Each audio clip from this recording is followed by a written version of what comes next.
Hello friends, welcome to RJ online academy. இந்த வீடியோவில் PGTRB எக்ஸாமில் பார்த்தீங்கன்னா எஜுகேஷன் மெத்தடாலஜி சம்மந்தமாக சிலபஸ் கொடுத்துருப்பாங்க. அதில் யூனிட் 10ல் ஓ லேப்ஸ் அப்படின்னு கொடுத்துருப்பாங்க. அந்த ஓ லேப்ஸை பற்றி தான் நம்ம சில கருத்துக்களை, அதாவது சில நோட்ஸை நம்ம பார்க்க போகிறோம். அது சம்மந்தமாக சில கேள்விகளை நம்ம பார்க்க போகிறோம்.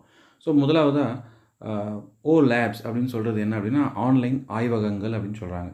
அப்போ இணையத்தில் காணப்படக்கூடிய ஒரு ஆய்வகம். அதாவது இதுக்கு வந்து என்ன கிடையாதுன்னா ஃபிசிக்கல், இது வந்து ஒரு ஃபிசிக்கலான லேப் இல்லை, இது இணைய வழியில் இருக்கக்கூடிய ஒரு ஆய்வகம். அப்போது நடைமுறை அறிவியல் கல்வியில் இடைவெளிகளை குறைத்த. ஸோ இது இந்த இந்த லைனுக்கான மீனிங் வந்து நம்ம கீழே பார்த்தோம்னாவே நமக்கு தெரியும்.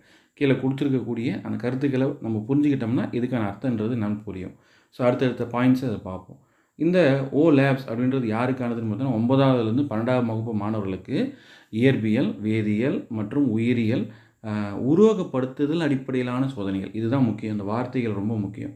சைமுலேஷன் பேஸ்டு எக்ஸ்பெரிமெண்ட். ஸோ தமிழில் அதுக்கான டிரான்ஸ்லேஷன் தவறாக இருந்தாலும் இந்த வார்த்தை நீங்கள் இங்கிலீஷில் இருக்கக்கூடிய இந்த வார்த்தையை வச்சு நீங்கள் ஆப்ஷன்ஸை, அது கரெக்டான ஆன்சர்ஸை நீங்கள் 9ஆவதுலேருந்து 10ஆம் வகுப்பு மாணவர்களுக்கு கணிதம், ஆங்கிலத்தில் சில தொகுதிகள், தட் இஸ் மாடல்ஸ் வந்து இந்த வெப்சைட்டில் கொடுத்துருக்காங்க அப்படின்னு சொல்கிறாங்க, அந்த ஓ லேப்ஸ் அப்படின்றதில். அதே போல் இணையத்தில் அடிப்படையான மற்றும் மேம்பட்ட விஞ்ஞான கண்காட்சிக்கான ஒரு அனுபவமாக இந்த வலைத்தளம் வந்து இருக்குதுன்னு சொல்கிறாங்க. அதாவது நாம் ப்ராக்டிக்கலாகவே என்னென்னலாம் வந்து செய்ய முடியாதோ, இப்போ சில இன்ஸ்ட்ருமெண்ட்லாம் நமக்கு வந்து ஆய்வகத்தில் இருக்காது. ஸோ அந்த இன்ஸ்ட்ருமெண்ட்டை நம்மளால் செஞ்சு பார்த்த அனுபவம் நமக்கு கிடைக்காது. ஆனால் இந்த இணையத்தில் அந்த அனுபவம் வந்து கிடைக்கும் அப்படின்னு சொல்கிறாங்க. அதே போல் இது அம்ரிதா விஸ்வா வித்யாபீடம் மற்றும் சிடாக் மும்பை ஆகியவை இணைந்து உருவாக்கிய ஒரு அற்புதமான ஒரு திட்டம். அடுத்ததாக இந்திய அரசின் மின்னணு மற்றும் தகவல் தொழில்நுட்ப அமைச்சகம் மற்றும் கல்வி அமைச்சகம் ஆகியவற்றால் இந்த திட்டமானது ஆதரிக்கப்பட்டு வருகிறது அப்படின்னு சொல்கிறாங்க. இந்த கல்வியில் இதோடைய ஓ லேப்ஸோட பயன்பாடுகள் வந்து ரொம்ப முக்கியமானது தான். அதை நம்ம பாயிண்ட்ஸை பார்க்கும்போது உங்களுக்கு தெரியும். அதாவது அறிவியல் பயிற்சிக்கான ஒரு மாற்று வாய்ப்பு. அதாவது மாற்று வாய்ப்புன்னு இங்கே ஏன் சொல்கிறோம் அப்படின்னா, பெரும்பாலும் இந்த வாய்ப்பு வந்து எல்லாருக்குமே வந்து அமையாது. ஒரு பெரிய பெரிய ஆய்வகத்தில் மட்டும்தான் இந்த ஆய்வகங்கள், அதிலே கூட பார்த்திங்கன்னா சில இன்ஸ்ட்ருமெண்ட்ஸ் வந்து இருக்கலாம் இல்லாமல் கூட போகலாம். இந்த வாய்ப்புகளை அனைத்து மாணவர்களுக்கும் வழங்குவதால் இது ஒரு மாற்று வாய்ப்பு அப்படின்னு சொல்கிறாங்க. அதே போல் மாணவர்களுடன் செயல்படக்கூடிய செயற்கை பரிசோதனைகள் இணையதளத்தில் மூலமாக செய்து கற்றுக்கொள்ள முடியும் அப்படின்னு சொல்கிறாங்க. அடுத்து 3வது பாயிண்ட் பார்த்திங்கன்னா, 9 முதல் 12ஆம் வகுப்பு வரை மாணவர்களுக்கு இயற்பியல், வேதியியல், உயிரியல், கணிதம், ஆங்கிலம் போன்ற பாடங்களில் இது அது எதுக்கான பாடத்திட்டத்தோட அந்த ஆய்வுகள் வந்து அமைஞ்சிருக்கும் அப்படின்னு பார்த்திங்கன்னா, அவங்க கொடுத்துருக்கக்கூடிய ஆய்வுகள் வந்து என்சிஆர்டி அந்த சிபிஎஸ்சி பாடத்திட்டத்துக்கு ஏற்ப அமைக்கப்பட்டுள்ளதுன்னு சொல்கிறாங்க. மேலும் இதில் இருக்கக்கூடிய முக்கியமான பாயிண்ட் என்ன அப்படின்னா, இது வந்து ஒரு முழுமையான கற்றல் அமைப்பு. இதை நம்ம படிக்கும்போதே அந்த பாயிண்ட்ஸ் சொல்லும்போதே உங்களுக்கு தெரிஞ்சிருக்கும். ஸோ நம்ம ஒரு அரைகுறையாக வந்து வெறும் கரும்பலகையில் வரைஞ்சி காட்டாமல், இருக்கக்கூடியதை வச்சு செஞ்சு காட்டாமல், ஒரு முழுமையாக எந்த ஒரு கருவியும் விடுபடாமல் இணையம் மூலமாக செஞ்சு பார்க்கலாம். அடுத்து இந்த ஓ லேப்ஸ் பார்த்திங்கன்னா 2011 வந்து அறிமுகப்படுத்தியிருக்காங்க.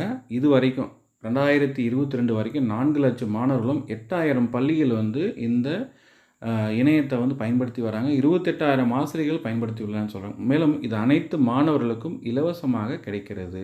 அது எந்த இணையம்னு பார்த்திங்கன்னா அதுக்கான முகவரியும் கொடுத்துருக்குறாங்க. ஸோ amrita.edu ப்ராஜெக்ட்ஸ் ஓ லேப்ஸ் அப்படின்றது நமக்கு இங்கே பார்க்குறோம். அடுத்து இந்த ஓ லேப்ஸ் மட்டும் இல்லாமல் இதோடைய அடுத்த எக்ஸ்டென்ஷனே கொடுத்துருக்குறான். என்ன அப்படின்னா, அதாவது அடுத்த லெவல் இந்த ஓ லேப்ஸோட 2.0 கூட சொல்லிக்கலாம். அப்போ ஓ லேப்ஸ் நெக்ஸ்ட் ஜி அப்படின்றது இந்த நேஷ்னல் எஜுகேஷன் பாலிசி 2020க்கு ஏற்ப 500 புதிய பாடநெறிகள் உருவாக்கப்பட்டுள்ள அந்த கண்டென்ட் வந்து இன்னும் ஒரு 500 இது சேர்த்துருக்குறாங்கன்னு அர்த்தம். அடுத்து இதில் பார்த்திங்கன்னா கணினி அறிவியல் மற்றும் சமூக அறிவியல், இந்த இந்தியன் சைன் லாங்குவேஜ்னு சொல்கிற சைகை மொழிகள், ஆங்கிலம், சமஸ்கிருதம் மற்றும் இது இல்லாமல் தொழில் முனைவோர் பாடங்கள் கூட இதில் வந்து ஒரு மாடல்ஸாகவும் சிலது எக்ஸ்பெரிமெண்ட்டாகவும் இங்கே வந்து கொடுத்துருக்காங்கன்னு சொல்கிறாங்க. சில பரிசோதனைகள் வந்து பார்த்திங்கன்னா அதுதான் அதாவது ஆர்ட்ஸ் சம்மந்தமாக சப்ஜெக்ட்டுக்கு உண்டானதும் இங்கே என்ன பண்ணியிருக்காங்கன்னா, சில பரிசோதனைகள் பார்த்திங்கன்னா அகுமெண்டட் ரியாலிட்டின்னு சொல்கிற ஏஆர், விர்ச்சுவல் ரியாலிட்டின்னு சொல்கிற விஆர் தொழில்நுட்பத்துடன் அமைக்கப்படுகிறதுன்னு சொல்லியிருக்காங்க. அடுத்து மாணவர்களுடைய செயல்திறனை கண்காணிக்க அனலிட்டிக்ஸ் டேஷ்போர்ட் உருவாக்கப்படுகிறதுன்னு சொல்கிறாங்க. ஸோ மாணவர்கள் வந்து இந்த ஆய்வுகளை செஞ்சு பார்க்கும்போதே அவருடைய திறனுக்கு ஏற்ப அந்த டேஷ்போர்டில் இந்த முடிவுகள் வந்து அவங்களுக்கு தெரியப்படுத்துகிற ஏதாவது தவறுகள் இருந்தாலும் அதை பார்த்து அவங்க கற்றுப்பாங்க. அடுத்து ஆசிரியர்களுக்கான பயிற்சி வந்து 16,000க்கும் மேற்பட்ட ஆசிரியர்களுக்கு பயிற்சி பெற்றுள்ளனர். மேலும் ஆசிரியர்கள் இந்த லேப்ஸை வந்து என்னதான் நினைக்கிறாங்க அப்படின்னா, ஒரு உறுதுணையாகவே, அதாவது தட் இஸ் ஒரு அசிஸ்டண்ட்டாகவே அவங்க பார்க்குறாங்க அப்படின்னு சொல்கிறாங்க. அடுத்து இந்த லேப்ஸ் வந்து பயன்படுத்துவதன் நன்மைகள் என்னென்னா, நம்ம ஒரு ஃபஸ்ட்டு பாயிண்ட்டை பார்த்துருப்போம், அந்த இடைவெளியை குறைத்தல் அப்படின்னு. ஸோ இங்கேருந்து நகரம், கிராமங்களில் உள்ள மாணவர்களுக்கு சம அளவில் பயன்பாடு. அதாவது அணுகுதலை சாத்தியப்படுத்தி இருப்பதனால, அந்த இடைவெளியை குறைப்பதனால இதுதான் வந்து லேப்ஸ் வந்து பார்த்திங்கன்னா சம அளவு வாய்ப்புகளை வழங்குகிறதுன்னு சொல்கிறாங்க. மேலும் செலவை குறைத்தல். ஸோ பெரிய பெரிய கருவிகளை வாங்கினாலும், சில வேதிப்பொருளை வாங்கினாலும் அதிகமான செலவு தேவை. இது வந்து அது மாதிரி தேவையே இல்லை. ஸோ விலையுயர்ந்த பரிசோதனை உபகரணங்கள் தேவையில்லை. அடுத்து ஊக்க தூண்டுதல். ஸோ மாணவர்கள் வந்து ஒரு கோட்பாடு படிக்கிறது மட்டும் இல்லாமல் அதை செஞ்சு பார்த்து காணொளிகளாக அவர்கள் படிப்பதனால அவர்கள் உள்ள வந்து ஒரு ஊக்க தூண்டுதல் வந்து ஏற்படுகிறதுன்னு சொல்கிறாங்க. அடுத்து எதிர்கால நோக்கு. இப்போது மாணவர்கள் தற்சமயம் இருக்கக்கூடிய ஃபிசிக்கலாக செய்யக்கூடிய இல்லை இப்போது இருக்கக்கூடிய கருவிகளோ, இல்லை வேதிப்பொருளோ, இல்லை வேறு ஏதாவது சில உயிரியல் பொருட்களோ வச்சு செய்கிறது மட்டும் இல்லாமல் எதிர்காலத்தில் விர்ச்சுவல் ரியாலிட்டியில் அவரை பொருத்தி பார்த்து மாணவர்களும் அதை தெரிஞ்சுக்கிறாங்கன்னு சொல்கிறாங்க.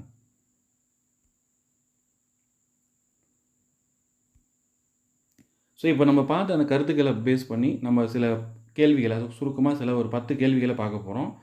ஃபஸ்ட்டு பார்த்தீங்கன்னா லேப்ஸ் ஆன்லைன் ஆய்வகங்கள் வந்து பார்த்திங்கன்னா எதற்கு பயன்படுகிறதுனா, மாணவர்களுக்கு ஆன்லைனில் ஆய்வகத்தை அணுகக்கூடிய வாய்ப்பை வழங்குகிறது. ஒரு எளிதாக எந்த இடத்துல உட்கார்ந்த இடத்துல இணையம் இருந்தால் போதும், இந்த ஆய்வகத்தை ஓப்பன் பண்ணி பார்க்கலாம். அடுத்து லேப்ஸ் யாரால் உருவாக்கப்பட்டது நம்ம பார்த்தோம். Amrita Vishwa Vidyapeetham and CDAC Mumbai. அடுத்து லேப்ஸ் மூலமாக கிடைக்கும் பாடப்பகுதிகள் என்னென்ன அப்படின்னா, அறிவியல், கணிதம், ஆங்கிலம் மற்றும் மொழிகள். இதுதான். அடுத்து 4வது லேப்ஸின் சிறப்பு அம்சங்களில் ஒன்று என்ன அப்படின்னா, இது அடிப்படையிலே பார்த்தீங்கன்னா அனிமேஷன், அது வீடியோக்களாகவும் சில உருவகப்படுத்தப்பட்ட சோதனைகளாகவும் அண்டு வீடியோக்கள்னு சொல்கிற காணொளிகளாகவும் நமக்கு கருத்துக்களை புரிய வைக்கிறது. அடுத்து 5வது பார்த்திங்கன்னா லேப்ஸ் அப்படின்றது ஆய்வகம் வந்து எந்த மொழிகளில் நமக்கு இணையத்தில் கிடைக்குது அப்படின்னு பார்த்தீங்கன்னா, ஆங்கிலம், இந்தி, மலையாளம், மராத்தி மற்றும் மாநில மொழிகளில். 7வது லேப்ஸ் இணையதளம் வேலை செய்யவில்லை என்றால் அதுக்கான வாய்ப்பு என்ன அப்படின்னா, இன்ஸ்டாலர் மூலமாகவும் இதை செய்யலாம் அப்படின்னு சொல்கிறாங்க. அடுத்து 8வது லேப்ஸ் பயன்படுத்துபவர்கள் ஒன்றை செய்ய முடியும் அப்படின்னா, மீண்டும் மீண்டும் பரிசோதனை எவ்வளோ வேண்டுமானாலும் செய்யலாம். ஸோ பரிசோதனைகளை இந்த பரிசோதனையை செஞ்சு பார்க்குறதுக்கான ஒரு கால அளவோ, அதே போல் இத்தனை முறை தான் நம்ம வந்து செய்ய முடியும் அப்படின்றதும் கிடையாது. அடுத்து லேப்ஸ் பயன்படுத்துவதில் எண்ணிக்கை வந்து ஒரு 8000 பள்ளிகள் இது வரைக்கும் பயன்படுத்தியிருக்காங்க, இன்னும் அதிகமாகவும் ஆகலாம். இந்த 10வது கேள்வி பார்த்திங்கன்னா, கல்விக் கொள்கை தேசிய கல்விக் கொள்கை 2020 லேப்ஸை பற்றி என்ன சொல்லுது அப்படின்றது பார்த்திங்கன்னா, இதுவும் வந்து ஒரு டிஜிட்டல் கற்றலுக்கான ஒரு கருவி தான் அப்படின்னு சொல்கிறாங்க.